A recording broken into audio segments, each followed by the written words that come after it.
Welcome back, guys. So in this video we're going to continue with loops, and there's one section here I had and I called it power for loops. So with for loops you can have two iterators as opposed to one. Let's say you have a simple problem like this. I'm going to show you this problem.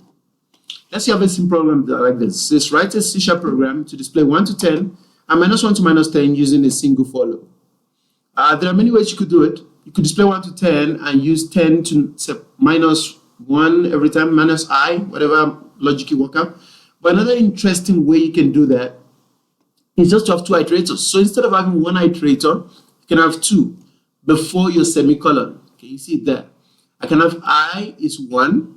I can allow I to go to 10 and have I plus plus. And next to I can have j equals -1. And I know it will stop when I is 10 anyway. So I only need one condition to terminate the loop, which that is okay. Then j equals minus, means it's going to go to -1, -2.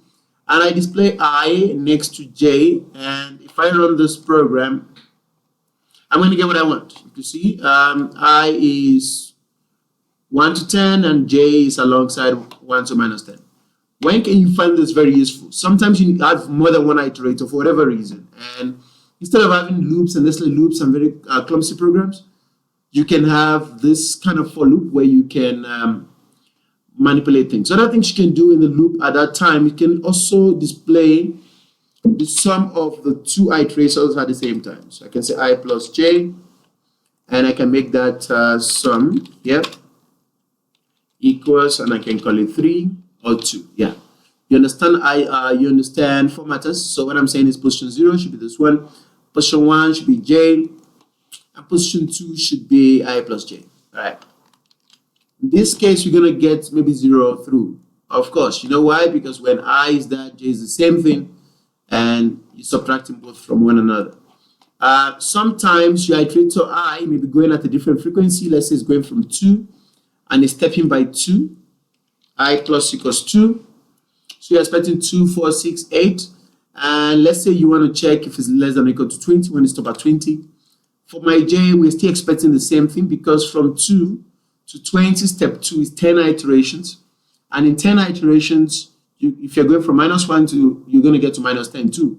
However, our sum should be different this time around. And if I run this code fragment, I'm going to see something that looks like this. Give it a second.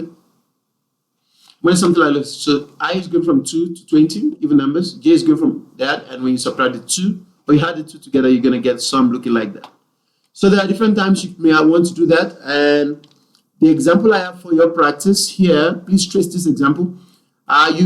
You should trace it by initializing I equals 1. That 0 there is a mistake, because if it's a 0, then all of your I will keep being zeros. You see, so.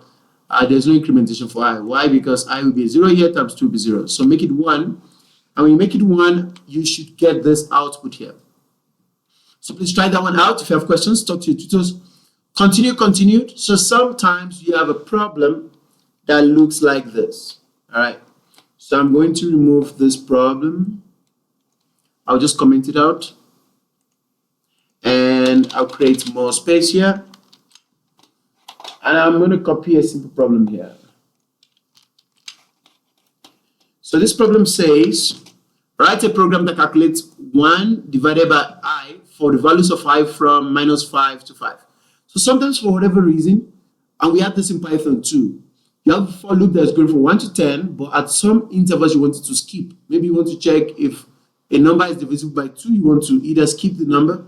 I want to check if a number is 0, you want to skip the number. In this case, I know that if I divide 1 by 0, I'm going to get an error. That's not a valid mathematical expression.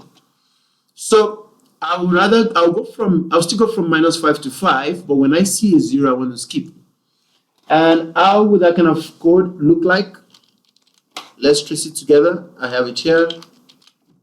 So I have I as my iterator. I go from -5 to 5. I add step 1. And when I is 0, that's when I say continue. Continue means do nothing after this point. Just go to the next value of I.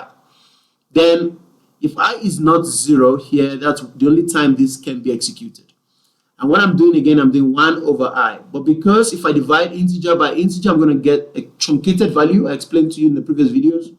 So I'd rather divide a floating point number, a double, with the double version of I. So here I'm converting I to double, as you can see. It says I dot to string first. Why? Because double dot parse only takes string. Double dot parse does not take any other data type. It passes string. So I take I to string first and I pass it. So I'm going to get, if I is 1, I'm going to get 1.0. 1.0 divided by 1.0 will give me 1.0. That's fine.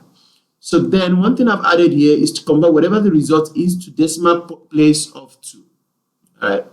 So that's F2. If I say F4, it's to 4 decimal places. And that's just how the formatting works. So let's see how this works. Let me just put a prompt here so that we can know what we are looking at. I can just say, let's say 1 over I. 1 over I equals, then that should appear like that. Or even still, if I want to make it nice, I can say 1 over 0 position 0 equals position 1. All right. So in that case, I can use a comma here. 1 over position 0 is I. Position 1 is my expression. Works perfectly well. All right. Again, take your time to understand what's going on here. If you have any questions, let me know during our chat or you speak to your tutors. Then I run this code fragment. As you can see, it works perfectly fine. So 1 over minus 5 is that, 1 over minus 4 is that, and it continues. And as you can see, 1 over 0 is skipped because we already checked. If I equals 0 continues, so it's skipped. The 1 over 1, 1 over 2 up to 1 over 5. Works perfectly well. Just one of the instances where you can use that. And continue. You've seen it. Here's another example. So please be free to trace this example and see what's going on. And for each is another type of loop that allows you to iterate through maybe a string. So let me show you an example in a string, and I'll show you another example. So again, I'm just going to comment this guy out quickly. And let's say I have a word, a string, all right? And the string is string, maybe sentence is the name of my variable. Sentence equals this is fun. And that's my sentence. And the problem says display every character in this sentence on separate lines. There are different ways I can do it. I can do it the way we did it last week, to just have position 0 of the string to position n-1 and display everything. Or I can use for each. All right, so for each, the syntax goes like this. For each, now you need a data type. All right, so every substring of a string is referred to as a character. Then I need a value C in, I'll say, sentence. So that's how it works. So every time you have to pick what is the data type of the collection. So we call this the collection of string. There is collection of integers, which is like an array of integers. There is also collection of like an array of strings, and you can use for each for all of those things. All right. So here I can go for each character in my sentence, and I can display each character, or I can have access to them to do whatever I want with them, and I can display them. Let's just say C. All right, dot to string. All right. I'm converting it to string because I know it's a character data type at that point in time. And I can run this. I'm expecting all of those things to be on separate lines. And that's it. Works perfectly well.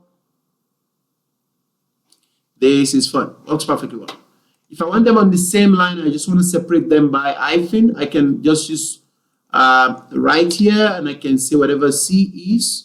After displaying it, concatenate it with an hyphen. All right, like that. And again, I'm going to get something that looks like that. All right. So that's for each in a nutshell. I'm going to explain these examples to you. So here is where you use for each for an array. This is an array. of integers that you listed yourself. So declaring an array of integer, I explained to you in the previous video, you just have int, and whenever you put these square brackets next to it, then the name of your variable, and you can enumerate it. We use for int in this case, for each in this case, you say for each I, or maybe j, whatever you want, in numbers. So it treats this array as a collection. So it goes from each item in the array. And then you can now display all of those items. All right. Then you can use it for an array of strings like this. All right. In this case, we're not going for each character in a string. We're going for each string in a collection of string of an array. So this is an array of strings. Call it towns, and you can now say for each string town in towns, then display that. And if you try those, you should get those outputs. And nested loops works the same way we have it in previous languages, but I'm just going to show you an example quickly. So nested loops, again, I'm just going to comment this guy out. So nested loop works the same way in other languages.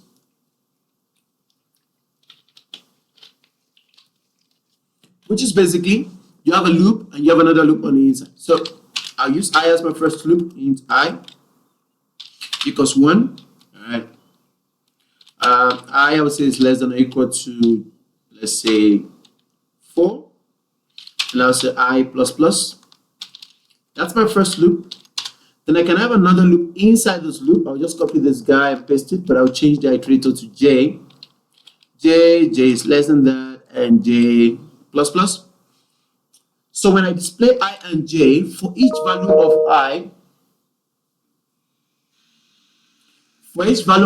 j is going to go 4 times. All right. So console.writeLine, I can display the 2 next to one another.